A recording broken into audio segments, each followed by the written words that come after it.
रादाब फरायदों अमृत खेरखातारिया दुलाराय हादोरजों लोगोसे आसामावबो दिनैनिफ्राय सानथामनि हाबाफारिजों हादोरनि 73थि उदांस्रि सान फालिनो लादों।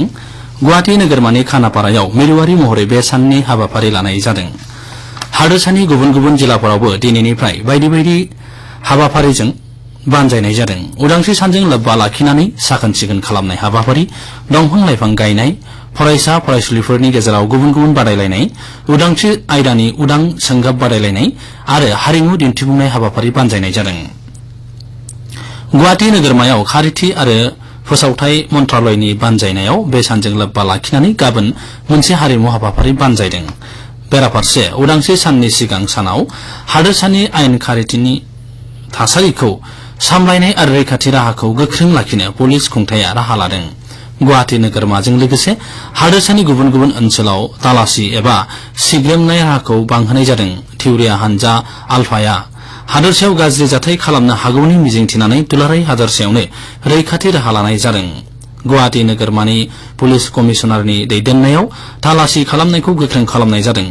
हादोरसानि गोनांथि गोनां जायगा, सोरखारि फसंथान, थाव सोदांग्रा थावनि, थाव नोगोर, थाव दैबायग्रा पाइपलाइन, बास लाखिग्रा जायगा, रेल स्टेशन आरो सुबुं थुबुर जानाय होंगो दोंगो जानाय हाथाय बाजाराव उफेरा रैखाथि बाहि थिसननानै गोख्रों राहा नोजोर होनाय जादों।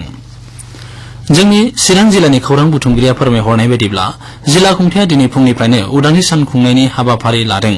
बेजों लोब्बा लाखिनानै फुङाव स्वच्छ अभियान जागायजेनदों। चिरां जिल्लायाव आयेन खान्थिनि थासारिखौ सामलायनो थाखाय रैखाथि राहा लादों। धालिगावआव थानाय थाव सोदांग्रा उद्यगनि रैखाथिनि थाखाय रैखाथि राहाखौ गोख्रों खालामदों। धुबुरी जिल्लायावबो दिनैनिफ्राय गुबुन गुबुन हाबाफारि लाना 73थि उदांस्रि सान खुंनो लादों।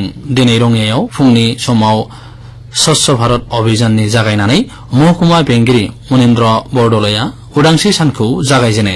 नलबारि जिल्लायावबो सानथामनि हाबाफारिजों 73थि उदांस्रि सान खुंनो लादों। बेजों लोब्बा लाखिनानै सोरखारि गल्डन स्कुल गेलेग्रा फोथाराव उदांस्रि सान खुंनो लादों। बेराफारसे उदांस्रि सानजों लोब्बा लाखिनानै आकाशबाणी गुवाहाटी ओनसोलारि रादाब बिफाननि बानजायनायाव आरो आसाम दक्षता बिकास अभियाननि हेफाजाबाव आकाशबाणी सिथ्लायाव मैया आसाम नाङै उदांस्रि आयदाखौ लाना प्राइज मानि कुइज बादायलायनाय हाबाफारि लायो। बादायलायनायाव कटन मुलुगसोलोंसालिनि बर्निल मेधि आरो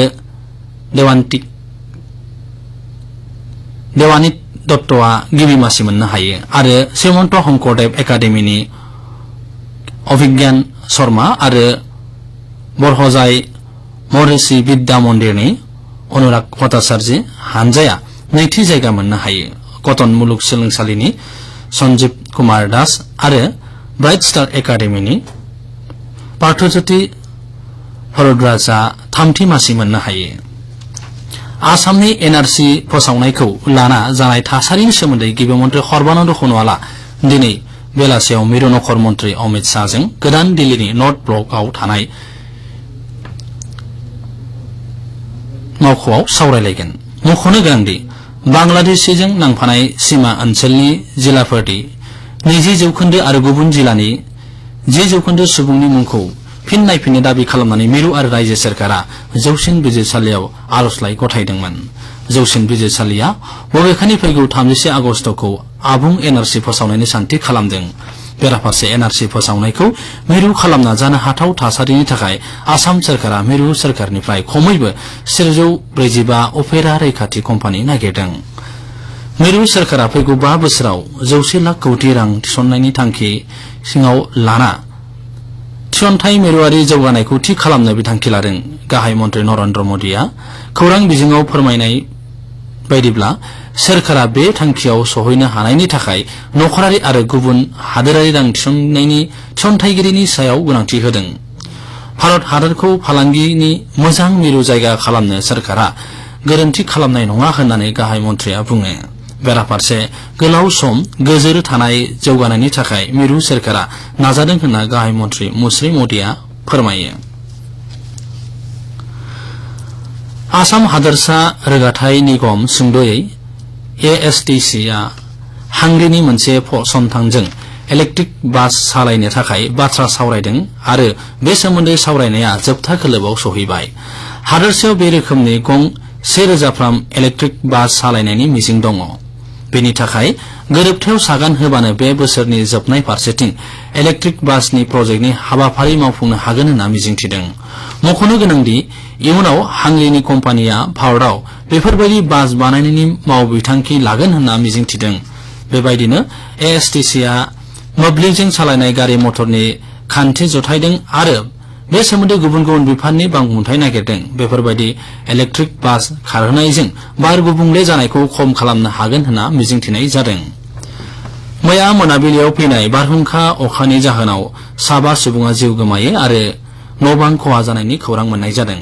जोंनि खौरां बुथुमगिरिया फोरमायहरनाय बायदिब्ला धेमाजि जिल्लानि जनाय, जरहाट आरो लखिमपुरनि माखासे ओनसोल, हनितपुर, नगाव आरो बरपेटा जिल्लानि गुबुन गुबुन जायगायाव दंफां-लाइफां गुबुना मोब्लिब जगायनायाव हेंथा होदों होननानै लोगोसे बरपेटा जिल्लानि कलगियासानि बेकि दैमायाव गोबारै फैनाय बारहुंखाया गंसे दिङाखौ गोदोहोयो। बे दिङा गोदोनायाव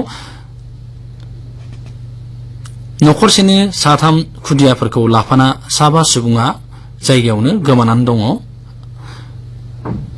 जनायाव बारहुंखा दंफां-लाइफां गोग्लैना गोबां गारि मटर आरो न'-बां खहा जानाय खौरां मोनदों। बेराफारसे थांनाय सानथाम सानब्रैया जोबोर बिदुं दुंखावनायनि जाहोनाव हादोरसानि सुबुंफोरा जोबोर जारलायाव गोग्लैदों।